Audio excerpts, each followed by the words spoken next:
como eu tenho dito, a candidatura do Flávio interessa principalmente a família Bolsonaro e até aqui e só. Tá? É um projeto da família Bolsonaro. O Centrão, se puder escolher, não é nem uma questão pessoal. Sempre digo aqui, no caso do Ciro Nogueira, por exemplo, ele que é presidente do Progressistas, a relação dele com o Flávio Bolsonaro é uma relação de amizade, tem muito mais afinidade do que ele tem, por exemplo, com o Tarcísio. Mas ele faz conta. Então, ele está olhando para a eleição do ano que vem e está vendo as pesquisas e o candidato que tem mais chance e que, se ele puder construir ali o caminho, pavimentar para construir essa candidatura, é de Tarcísio, é do governador de São Paulo. Só que no meio do caminho tem Flávio Bolsonaro.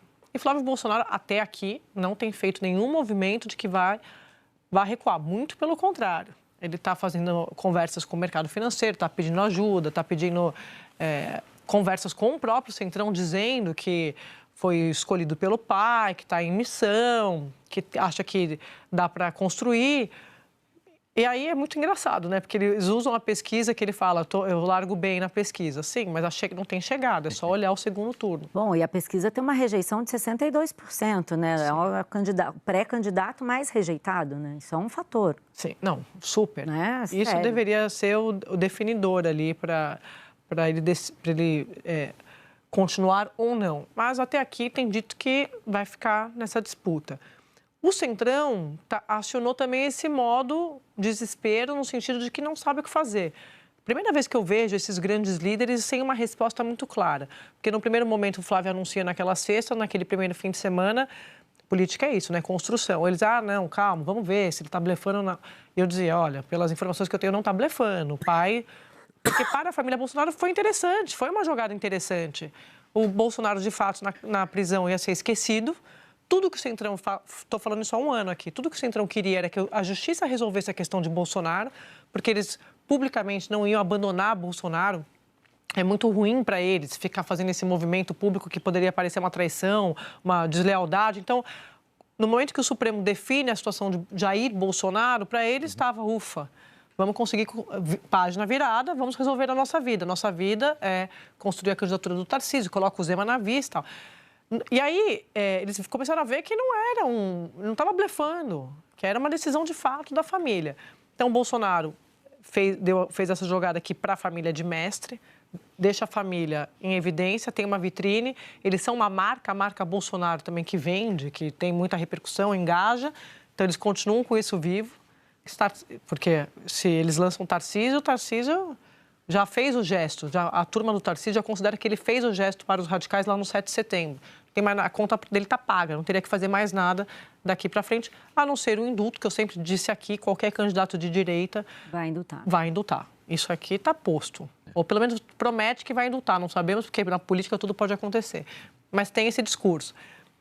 E o Flávio começa a dizer que ele é o Bolsonaro moderado, o que vale para alguém que não... Tomou vacina. Que tomou vacina. Adoro. Mas ele é um Bolsonaro. Então, esse discurso não vale para quem é da família, vale para quem não é da família. Estou dizendo que estou dizendo que pode colar para alguém fora da família. Para alguém que é da família, não dá.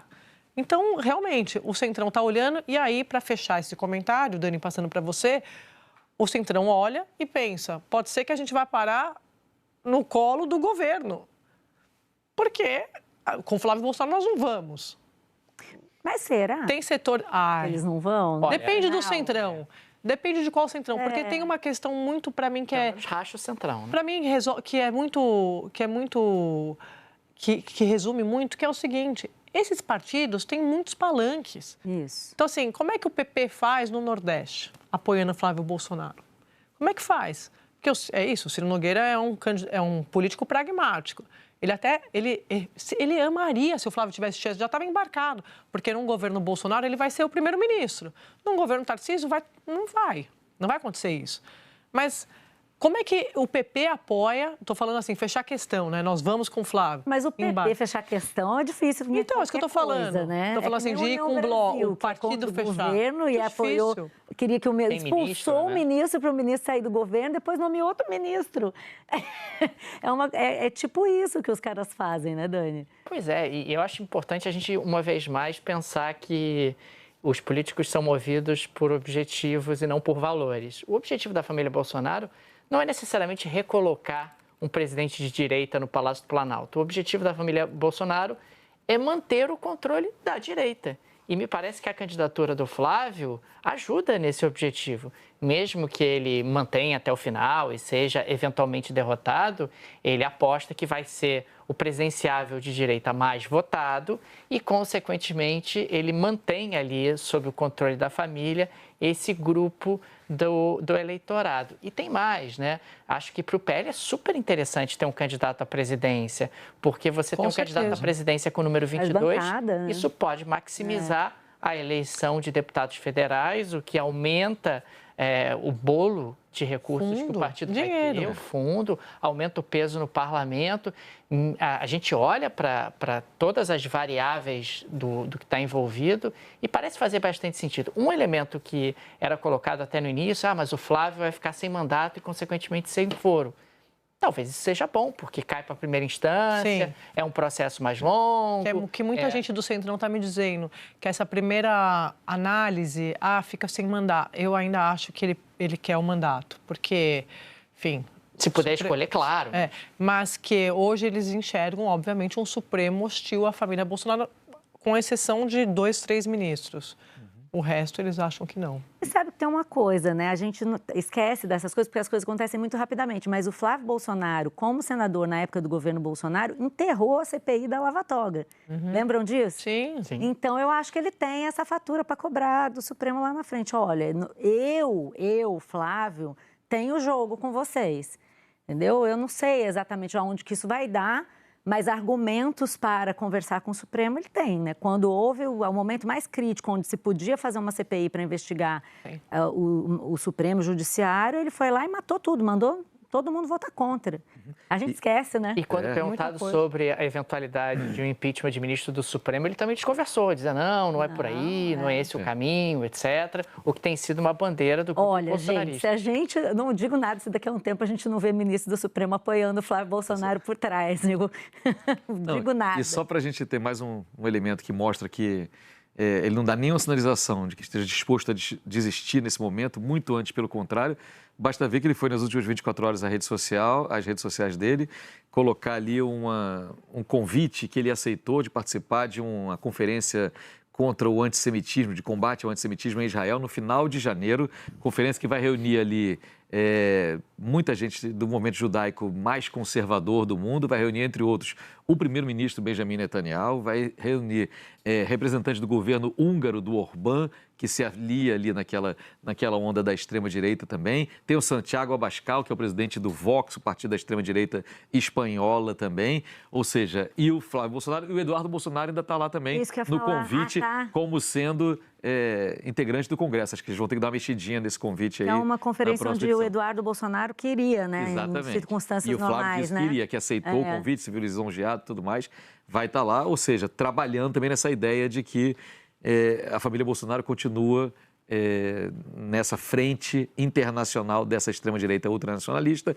com esse viés que pega muito a comunidade evangélica, os setores dela também, que é de apoio restrito e incondicional a Israel, no caso do primeiro-ministro Netanyahu, mas com essa capa aí de um movimento contra o antisemitismo. Agora, a candidatura do Flávio não é uma unanimidade na família Bolsonaro. Então, assim, tem o fator Michele, que o Centrão conta para ver se consegue articular e fazer com que ele desista.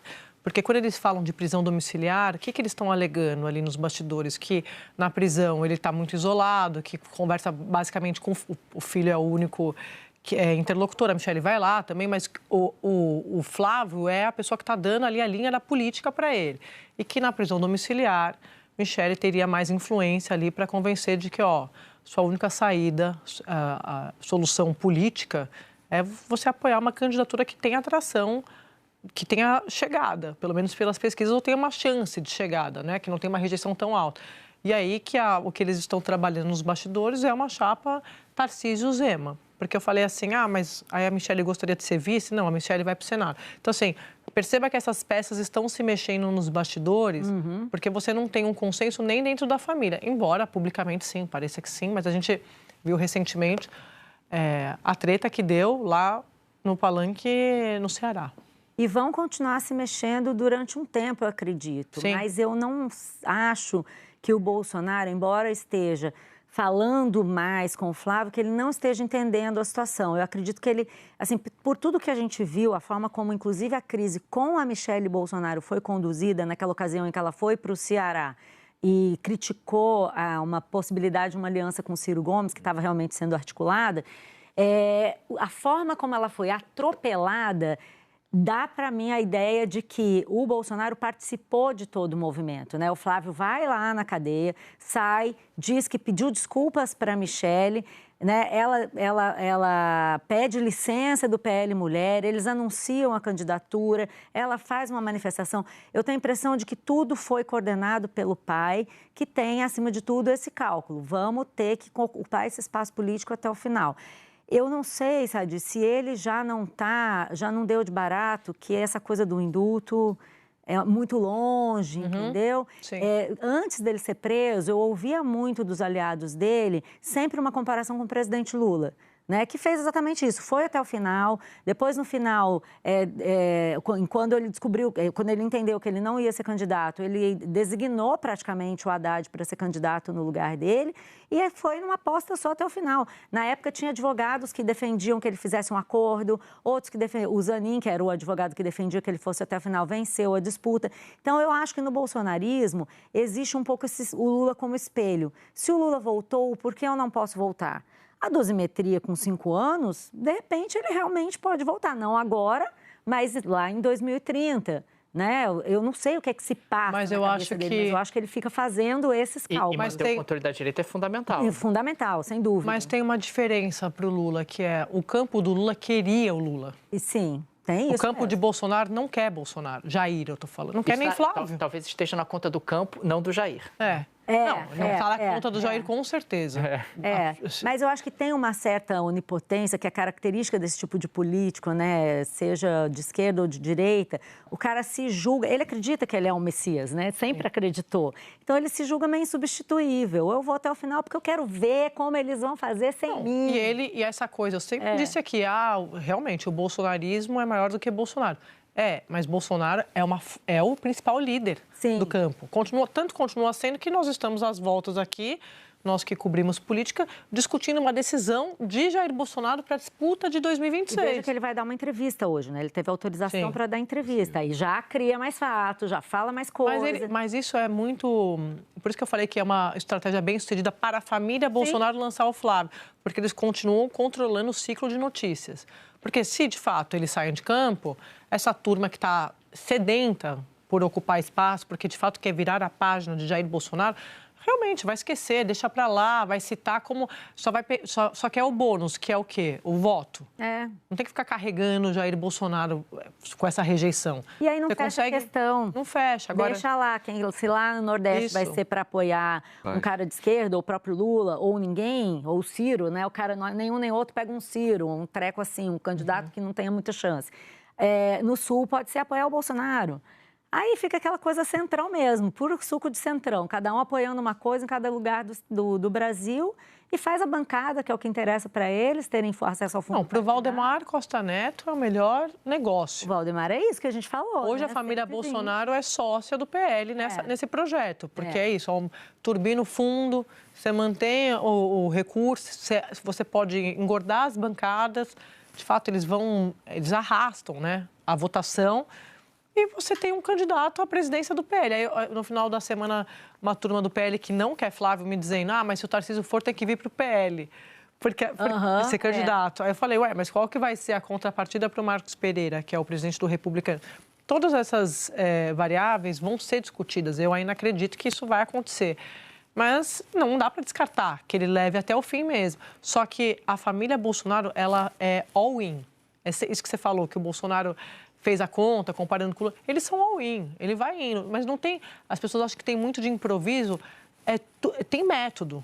Tem essa coisa de achar que faz aquela coletiva em cima da prancha, que é tudo improvisado. Não, é tudo método de comunicação, cálculo político, cálculo financeiro, esse que a gente está falando, de turbinar o fundo, tem cálculo. É matemática. Você vê, Sadi, no começo, assim que se lançou a candidatura do Flávio Bolsonaro, muitos influencers de direita, políticos inclusive, fizeram vários vídeos. Isso é um erro, isso não pode, não façam isso, em desespero. Hoje, essas mesmas pessoas estão dizendo, não, vamos com o Flávio Bolsonaro. Ele realmente mantém esse poder de virar o jogo e convencer o pessoal a ir junto com eles. Então, assim, é realmente imprevisível. Mas é muito curioso também, porque eles, quando eles atacam o Tarcísio, por exemplo, eles atacam o Tarcísio porque eles dizem que ele não é radical o suficiente. Aí vem o Flávio com um discurso ele é um moderado. Ele pode porque ele é um Bolsonaro. É isso. Então, assim, aí ele fala com o mercado financeiro, aí ele tem interlocução com o Supremo, aí ele diz que tomou vacina, ele diz que ele é o que todo mundo que queria Bolsonaro sempre sonhou, que é um cara mais low profile. Ué, mas essa não é a crítica ao Tarcísio, que ele é tão sistema que não dá para ser um dos nossos?